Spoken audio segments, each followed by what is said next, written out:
আজ বাড়িতে এসে দেখলাম দাদুর শরীরটা খুব একটা ভালো নেই। ওই পাটা কতটা ফুলেছে দাদু ওটাই দেখাচ্ছিল। বয়স তো প্রায় 90 ছুঁই ছুঁই, আজকাল তাই শরীরটা খুব অসুস্থ থাকছে দাদুর। তোমরা সবাই দাদুর দ্রুত সুস্থতা কামনা করো। শ্বশুর মশাই শাশুড়ি মা এসেছিলেন দাদুকে দেখতে, আর উনিই বই পড়ে শোনাচ্ছেন। সত্যি খুব বই পড়তে ভালোবাসে আমার দাদু। বিকেল বেলায় দেখছি লুস্কি এসেছে, কত ছোট ছিল আর কতটা বড় হয়েছে। আজকাল পেয়ারাটাকে তোতলে তোতলে পিদাদাও বলছে। ওকে বড় হতে দেখে আমার বড়ই ভালো লাগছে। দাদুর শরীরটা তো খুব একটা ভালো নেই, তাই সন্ধেবেলায় দাদু তাড়াতাড়ি খেয়ে দিয়ে বললো ঘুমিয়ে পড়বে। আর আমরা বাড়িতে থাকলে প্রত্যহ কাজের মধ্যে দাদুর এই মশারি টানিয়ে দেওয়ার কাজটিও থাকে।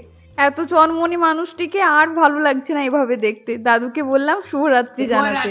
দাদুর দ্রুত সুস্থতা আমরা সকলেই কামনা করি। আজকের ভিডিওটি এতটাই রাখলাম। দেখা হচ্ছে কাল তোমাদের সাথে আর একটি নতুন ভিডিওতে।